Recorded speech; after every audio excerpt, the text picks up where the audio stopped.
Hello my dear students, today we are going to start our new chapter number 21 air.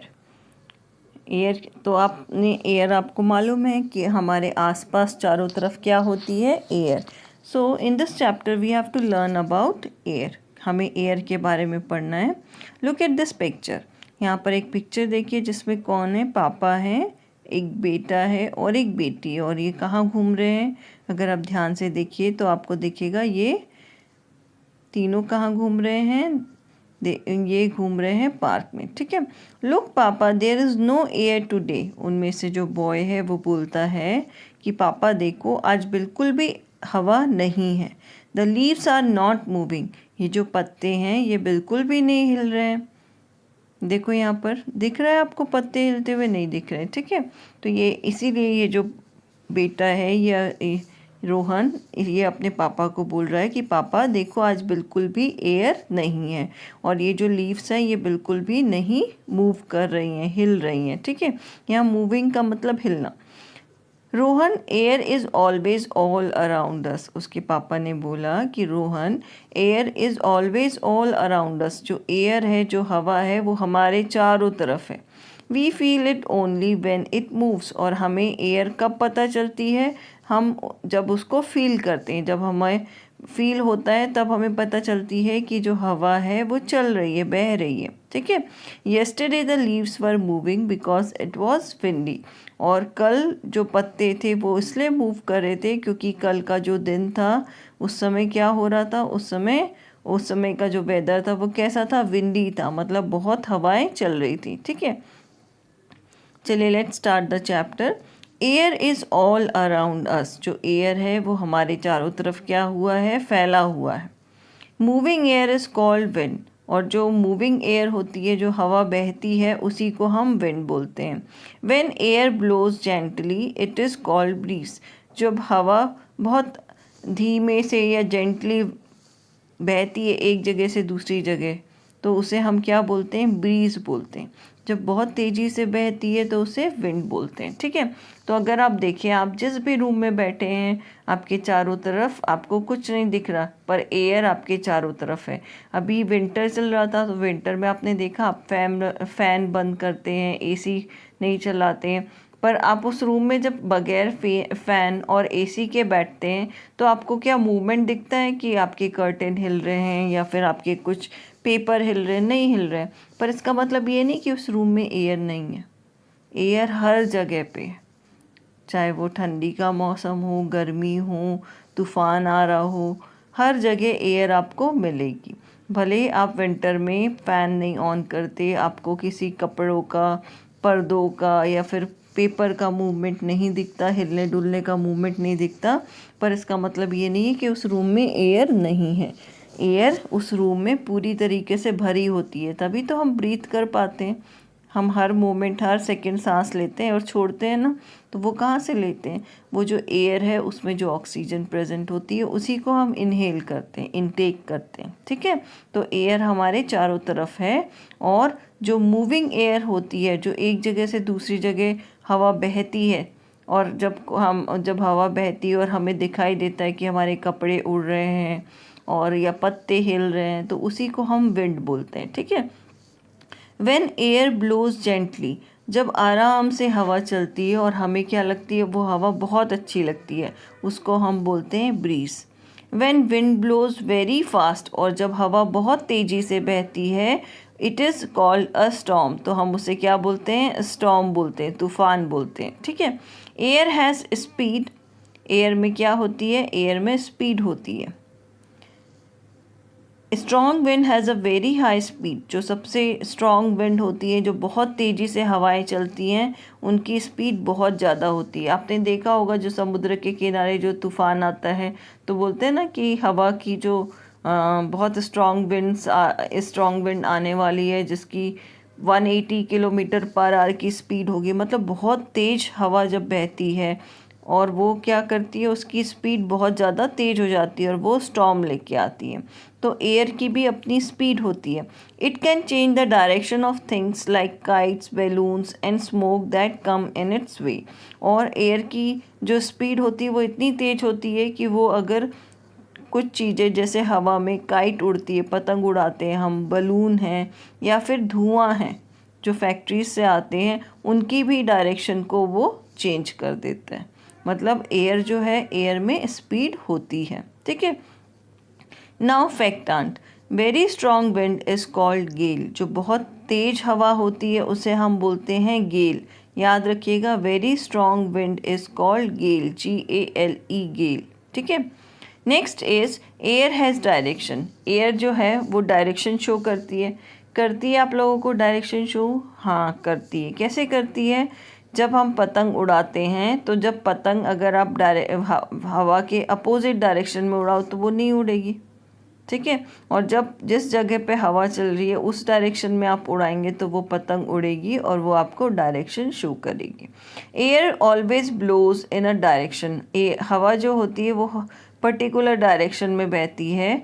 The direction of air can be seen by the movement of things like branches of trees, movement of kites and smoke from the chimneys. और अगर आपको direction of air का direction जानना है कि जो हवा है वो किस दिशा में बह रही है, किस दिशा में चल रही है, तो आप उसको कैसे देख सकते हैं? कुछ ऐसी चीज़ें हैं जिनके थ्रू आपको पता चल सकता है कि ये जो एयर है वो कौन सी डायरेक्शन में बह रही है या चल रही है। तो कौन कौन सी चीज़ें ऐसी हैं? जैसे ब्रांचेस ऑफ ट्रीज़, जब हवा आती है तो पेड़ों के पत्ते, पेड़ों की जो टहनियाँ होती है, ब्रांचेस होती हैं, वो हिलती हैं। यहाँ पर देखिए। ठीक है। दूसरा है मूवमेंट ऑफ काइट्स। जब हम काइट उड़ाते हैं वो भी हमें डायरेक्शन बताती है, जिस डायरेक्शन की हवा होती है वहीं की तरफ उड़ती है, तो वो भी हमें डायरेक्शन शो करती है एयर का। And smoke from the chimneys. और ये जो चिमनीज़ होती हैं, चिमनीज़ मतलब फैक्ट्रीज़ के ऊपर एक पाइप जैसा लगा होता है जिसे हम चिमनी बोलते हैं, जिसमें से फैक्ट्री का धुआं बाहर निकलता है। वो स्मोक हमें बताता है कि विंड कौन सी डायरेक्शन की तरफ जा रही है। ठीक है। If you stand in a windy place, अगर आप किसी हवादार जगह पे खड़े हो जाए जहाँ पर बहुत हवा आ रही है, the direction in which your clothes fly will show you the direction of the wind. और अगर आप ऐसी जगह पे खड़े हो गए जहाँ बहुत तेज़ हवा आ रही है तो आपके जो क्लोथ हैं, आपके जो कपड़े हैं वो उड़ने लगेंगे। उड़ने मतलब हवा के साथ साथ उड़ने लगेंगे। ठीक है। और वो आपको बताएगा कि विंड की डायरेक्शन कौन सी है। और इसका बेस्ट एग्जांपल कहाँ है? सी कोस्ट। जब हम समुद्र किनारे जाते हैं, सी बीच पे जाते हैं, तो आपने देखा बहुत तेज़ हवा आती है तो हमारे जो क्लोथ्स होते हैं वो उड़ने शुरू होते हैं। तो वो बताते हैं कि ये जो विंड है वो कौन सी डायरेक्शन से आई है। ठीक है। यहाँ पर Saina wants to know, name an instrument that is use to tell the direction of wind. एक इंस्ट्रूमेंट होता है जो कि बताता है कि विंड का डायरेक्शन कौन सा है, तो उसे हम क्या बोलते हैं? विंड वेन बोलते हैं। वेदर वेन भी बोला जाता है और विंड वेन भी बोला जाता है। Next is air has force. Air जो है उसमें फोर्स होता है, जो हवा होती है उसमें भी ताकत होती है। कैसे ताकत होती है? आपने देखा होगा जब तूफ़ान वगैरह आते हैं तो लोगों के घर टूट जाते हैं, पेड़ गिर जाते हैं। तो ये कैसे होता है? क्यों होता है? क्योंकि हवा में बहुत ज़्यादा ताकत होती है। Moving air has a lot of force in it. जो मूविंग एयर होती है, जो हवा एक जगह से दूसरी जगह जाती है, उसमें बहुत ज़्यादा फोर्स होती है। Storm can अप्रूट trees and blow the roofs of कच्चा हाउस। जब तूफ़ान आता है, तूफ़ान में इतनी ताकत होती, तूफ़ान मतलब उसके साथ मूविंग एयर आती है, तो तूफ़ान में इतनी ताकत होती है कि वो पेड़ों को जड़ से उखाड़ दे। अप्रूट ट्रीज़, अप्रूट ट्रीज़ का मतलब पेड़ों को, बड़े बड़े पेड़ों को वो जड़ से उखाड़ देती है मूविंग एयर। और जो कच्चे हाउसेस होते हैं, कच्चे हाउसेस मतलब जैसे झोपड़ी है, उनके जो रूफ होते हैं, छत होते हैं, उन तक को भी वो उड़ा देती है। तो जो एयर होती है उसमें फोर्स भी होता है। तो अभी हमने क्या क्या पढ़ा कि एयर में क्या क्या होती है। सबसे पहले हमने पढ़ा कि जो एयर है, एयर हमारे चारों तरफ होती है ना। अभी हम जिस रूम में बैठे हैं, भले वहाँ ठंड भी है, आपने फ़ैन नहीं भी ऑन किया तो भी आपके चारों तरफ क्या है? एयर है। और जो मूविंग एयर होती है, जो हवा चलती है एक जगह से दूसरी जगह, उसको हम बोलते हैं विंड। ठीक है। और जहाँ पर एयर बहुत ही जेंटली ब्लो करती है, मतलब मूव करती है एक जगह से दूसरी जगह, बहुत ही आराम से जाती है, जो हमें बहुत सुहाती है, हमें ठंडी लगती है, उसे हम बोलते हैं ब्रीज। ठीक है। फिर हमने पढ़ा जो सबसे विंड जो बहुत तेज़ी से बहती है, फास्ट बहती है, उसे हम बोलते हैं स्टॉर्म।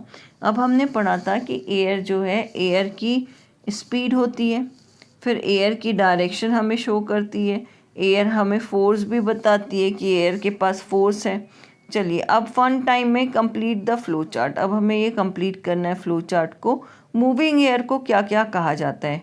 तो पहले में विंड लिखा हुआ है, सेकंड में आपको लिखना है ब्रीज, BREEZE, ब्रीज। थर्ड में लिखना है आपको स्टॉर्म, STORM, स्टॉर्म। ठीक है। Next is air is useful. Air हमारे लिए यूज़फुल भी होती है।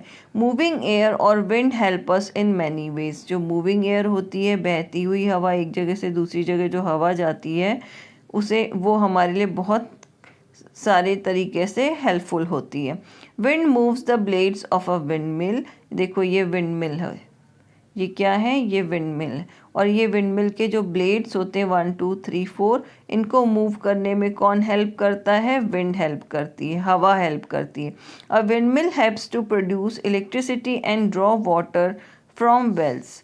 तो ये जो विंड मिल है, ये क्यों लगाई जाती है? सबसे पहले तो ये ऐसी जगहों पर लगाई जाती है जहाँ पर हवा बहुत तेज़ी से आती है, और जब इन विंड मिल्स को लगाया जाता है तो हवा के कारण इनके ये जो 4 ब्लेड्स हैं, ये घूमने शुरू हो जाते हैं, जैसे कि पंखा हमारा घूमता है। ठीक है।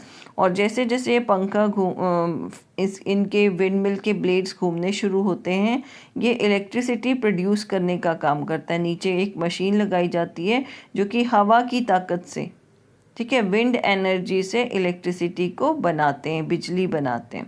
और ये विंड मिल एक और काम आती है कि ये कुओं से पानी निकालने का काम करती है। ठीक है। चलिए next is wind helps a hot air balloon to rise and fly. जो विंड है उसी की वजह से जो बलून होता है, हॉट एयर बलून, वो ऊपर की तरफ उड़ पाता है, ऊपर की तरफ उठता है और उड़ पाता है। आपने देखा होगा हॉट एयर बलून पहले कांकरिया में होता था कि हॉट एयर बलून की राइड होती थी, और उस हॉट एयर बलून में क्या होता था, गर्म हवा की वजह से वो ऊपर की तरफ, आसमान की तरफ उठता था और उड़ने लगता था। Next is wind helps boat to sail on water. Next point है कि विंड जो होती है, हवा जो होती है, वो नाव को पानी में तैरने में हेल्प करती है। Next point, wind carries the seeds of trees to far off places. और जो जो हवा होती है, ये पौधों को ग्रो होने में भी हेल्प करती है। कैसे ग्रो होने में हेल्प करती है? आपने देखा होगा अभी बहुत सारे पेड़ों पर बीज आ गए हैं, और वो बीज धीरे धीरे नीचे ज़मीन पर गिर जाते हैं, और अब थोड़े दिनों के बाद हवा जब आनी शुरू होगी तो ये बीज क्या होगा, एक जगह से दूसरी जगह बह के जाएंगे, उड़ के जाएंगे हवा में, और जहाँ पर भी ये बीज गिरेंगे वहाँ पर पानी और सूरज की रोशनी से ये नए पौधे में कन्वर्ट हो जाएंगे। Later these seeds grow into new plants. और ये जो हवा बीज को एक जगह से दूसरी जगह उड़ा के ले जाती है, यही बीज फिर नए प्लांट्स में कन्वर्ट होते हैं, मतलब नए प्लांट्स में ग्रो होते।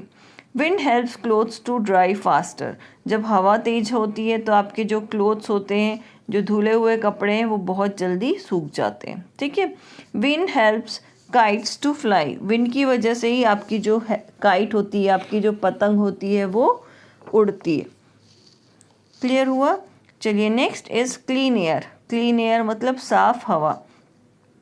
We need to breathe clean and fresh air to stay healthy. अगर हमें सबसे ज़्यादा ज़रूरत होती है फ्रेश एयर की, मतलब साफ, breathe clean and fresh air, साफ हवा की, और जो एकदम शुद्ध हवा होती है, जो जहाँ पर कहीं पर जैसे गाँव में होती है, जंगल में होती है, जो एयर होती है वो पूरी क्लीन होती है। क्यों क्लीन होती है? क्योंकि वहाँ कोई इंडस्ट्रीज़ नहीं होते, वहाँ गाड़ियाँ नहीं चलती जिनके धुएं से हवा गंदी हो जाती है। तो हम अगर हमेशा क्लीन और फ्रेश एयर ब्रीथ करेंगे, सांस लेंगे, तो हम हमेशा हेल्दी रहेंगे। Air becomes dirty because of dust and harmful gases. जो एयर है वो डर्टी हो जाती है, गंदी हो जाती है। कैसे गंदी हो जाती है?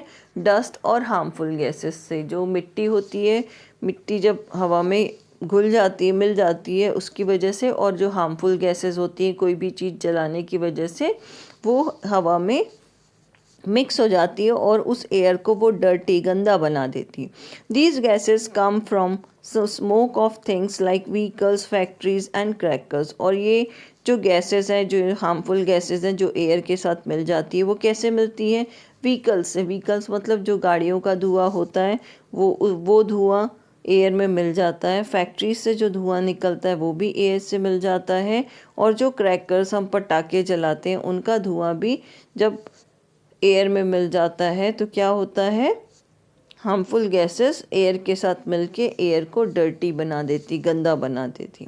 इफ़ वी ब्रीथ इम्प्योर और dirty air we can fall sick. अगर हम इम्प्योर और डर्टी एयर को, मतलब इम्प्योर मतलब अशुद्ध और गंदी हवा को ब्रीथ करेंगे, सांस लेंगे, उसमें सांस लेंगे तो हम बीमार पड़ जाएंगे। अगर हमारे घरों के आसपास बहुत सारी फैक्ट्रीज़ हैं, उनसे धुआं निकलता है, तो वहाँ की एयर कैसी हो जाएगी? इम्प्योर हो जाएगी, ख़राब हो जाएगी। ठीक है, क्यों हो जाएगी? क्योंकि फैक्ट्रीज़ का जो स्मोक होता है, जो धुआं होता है, फैक्ट्री से निकलने वाला धुआं हवा के साथ घुल जाता है, मिल जाता है, और वही हवा हम फिर सांस लेने में यूज़ करते हैं। तो जब हम सांस लेते हैं तो वो गंदी एयर हमारे लंग्स में चली जाती है और हमें धीरे धीरे बीमार करना शुरू करती है। ठीक है।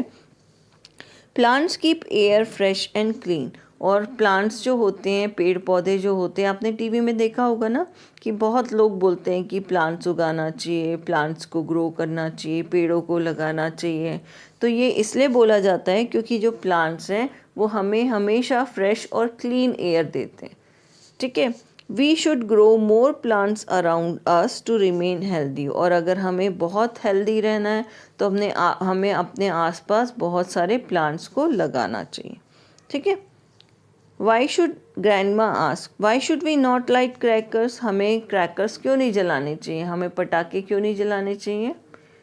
इसलिए नहीं जलाने चाहिए पटाखे या क्रैकर्स क्योंकि क्रैकर्स को जलाने से बहुत ज़्यादा धुआं निकलता है, और वो जो धुआं होता है उसमें बहुत सारी हार्मफुल गैसेस होती हैं जो कि एयर के साथ मिक्स होकर उस एयर को डर्टी बना देती, गंदा बना देती हैं।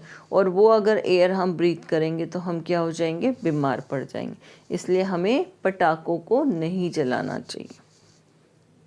ठीक है, ये देखो, ये 3 रीजंस बताए हुए हैं डर्टी एयर के। एक तो ये जो गाड़ियों के पीछे से जो धुआं निकलता है, ये भी एयर को डर्टी बनाता है। नेक्स्ट, ये जो फैक्ट्री है, फैक्ट्री की चिमनी से जो धुआं निकलता है, स्मोक निकलता है, ये भी हमारे एनवायरनमेंट को गंदा बनाता है। और ये जो पटाखे हैं, क्रैकर्स, उनसे जो निकलने वाला धुआं है वो तो सबसे ज़्यादा हार्मफुल होता है। ठीक है, चलिए exercise time. A. Mark a tick for correct statements and a cross for incorrect statement. अब हमें टिक करना है, जो करेक्ट स्टेटमेंट है उस पर टिक करना है और जो इनकरेक्ट स्टेटमेंट है उस पर क्रॉस करना है। First is wind blows in a direction. Wind blows in a direction, wind एक डायरेक्शन में ब्लो करती है, बहती है, तो ये आ जाएगा करेक्ट, तो इसमें टिक करेंगे। सेकेंड आएगा strong wind has low speed, तो ये आ जाएगा फॉल्स। थर्ड है air that moves gently is called breeze, तो इसमें क्या करेंगे आप? इसमें क्या करेंगे? इसमें आपको टिक करना है। ठीक है।